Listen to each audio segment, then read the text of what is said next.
All right, so we're going to take a look at multiple baseline out of bounds basketball plays right now. And, my favorite thing with these baseline out of bounds plays is that they can be used with just about any age group, right? We can be using these with our younger age groups that are, just kind of learning to set plays, but they're also effective enough so that we can use them with our older age groups as well, whether that's high school teams or adult teams, right? These plays provide multiple options, so they are effective enough to use with those older age groups, but easy enough to teach so that we can get them with our younger age groups as well. All right, so this is a baseline out of bounds basketball play, and this one is named L, right? So pretty self-explanatory. We are lined up in an L shape, okay? Just like this, we can see that we're lined up in an L shape. This one's going to provide us with a few different opportunities. We're going to have an opportunity for a three-point shot.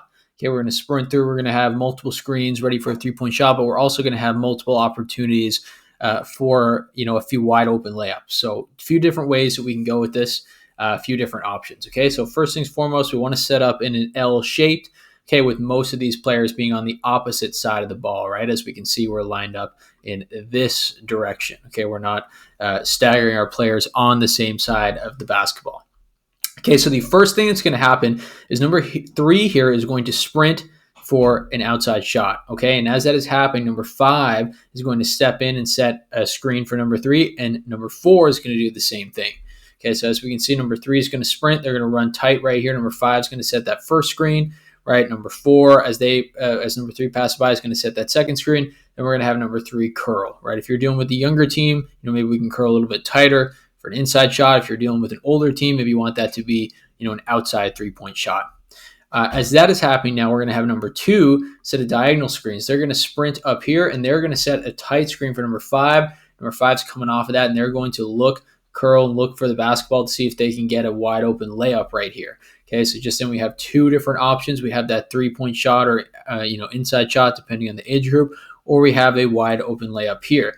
If that doesn't work, number 5 is going to clear out, and then number 4 is going to set a cross screen right here for number 2, and that same action is going to happen. Number 2 is going to sprint to the basketball, and number 4 is going to roll. So now we have another option here for a layup, another option here for a layup. So pretty much every single player on the floor is an option, right, which is what we want. Okay, let's take a look at it again. Let's reset. Okay, so we had number 3 up here, we had number 5 right here, we had number 4 right here, number 2 right here, and that is our L shape. Okay, let's reset and watch it again. Right, we're going to have number 3 sprint. They're going to get screened on here by number 5. They're going to get screened on here by number 4. They're going to get that outside shot. Okay, as that's happening, number 2 then is going to come set that screen here for number 5. Right, number 5 is coming off that screen. We maybe get the ball to them for a wide open layup, but if not, they're going to clear out. Okay, then number 4 rather is going to set that screen on number 2. Number 2 is cutting to the basket. Number 4 is rolling to the basket. Right, so again, every single player at some point in this play is an option. Okay, so the next play that we're going to look at is called box green. And the way this is going to work is we're going to set multiple screens here, and eventually one of those screens will end up with somebody cutting to the basket and rolling to the basket. So it is a box set, and we're going to start off in a box, obviously, as you can see, and we'll talk about that in a minute. But like I said, there are multiple screens involved here. It's not your basic box set. We're just starting off that way. So let's take a look at it. We do have multiple different options with this one. So the first thing that we're going to do here is kind of make it look like this is our usual box play. So what we're going to do first is have number 3 come up here and set a screen for number 2. So number 3 is making their way up, and they're setting that screen for number 2. Now, as that happens, number 2 is going to come off the screen, and they're going to head over to the three-point line. So this actually is an option that you have. If you have a really good three-point shooter on your team, say you're an older team and you have a three-point shooter that you might want to get open, this is a good initial option that might actually be able to work for your team. But it's not the main option of this play. Now, what we're going to have next is number 5 set a cross screen. They're moving in a diagonal line right here for number 3. So number 5 is making their way up, and they're setting that screen right here for number 3. And number 3 is going to come off the screen and cut to the basket and look for the basketball. So that's number 3. They're coming off that screen, cutting hard to the basket and looking for the basketball. But as that happens, number 5 is going to roll to the basket. So we actually have 2 different options here for a layup. right? We'll either have number 3 right here on that initial cut, but we'll also have the opportunity to maybe get it over to number 5 as well as they are rolling. Now, last but not least, you also have number 4 here. Number 4 can pop up to the 3-point line as a safe option, as a kind of last resort kind of option. But your main options are going to be number 3 or number 5 as they get to the basket. So let's reset that a little bit now and run it one last time to look at. So again, we're going to start here in a box. Number 3 is coming up to set that screen for number 2, and then number 2 is coming off that screen to the 3-point line to look for a 3-point shot. Now, as we are reset, number 5 is coming up here to set that screen for number 3. They're setting the screen nice and hard. Number 3 is cutting to the basket off that screen, obviously much tighter than what I just drew, but they're looking for the basketball. And number 5 is rolling. Number 4 is extending. So we have 3 main options down low and 1 kind of safety option up high. But again, if we can get in there to number 5 or number 3, that will result in an easy layup for our team.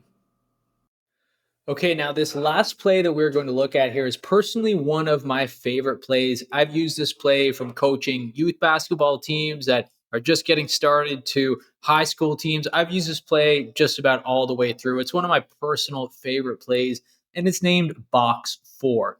Now, obviously, with this one, as you can see, we're going to start in a box once again, but this is a little bit of a different box set. This is a little bit of a tighter box set. So we're going to run this one a little bit differently. Now, for this one, we're going to look to get the ball over here to number 2. And basically what we're going to have is all of our players setting a screen for number 2, one at a time in a super tight manner. So how this is going to work is number 3 is going to go down and set that first screen, very similar to what you might do on a box, right? So number 3 is moving down there to set that first screen. So number 2 is coming off that screen. But as that's happening, number 4 is going to move over to the initial spot that number 3 was in. And they're going to set another screen here for number 2 while number 2 is cutting. Now, lastly, we're going to have number 5 move up again. And number 5 is going to set that final screen for number 2 about right here. So number 2 is going to continue to come off that screen. And then finally, they are going to look to receive the basketball down here. So for this particular play, I don't even like to get number 5 to roll. I don't like to get, anything happen. I don't run this play too much where, maybe we'll run it multiple times because then it will be easy to read. But if you do run this play against a man-to-man defense, you're bound to get at least one quick and easy open layup out of it. As number 2 makes their way all the way over, right? You run it quick, you run it once, you're going to get that easy layup there for number 2 as number 2 loops all the way around. Again, this isn't something that you would do multiple times, but if you get it done once or twice in a game, you'll get that easy basket.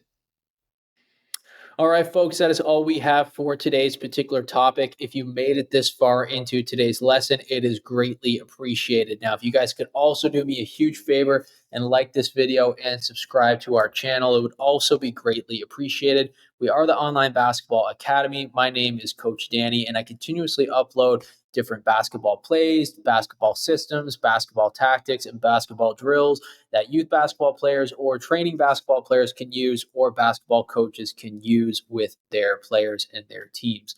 Like I said, folks, if you could take the time to like this video and subscribe to our channel so I can continue to make this type of content for you all, that would be greatly appreciated. Till next time, peace out.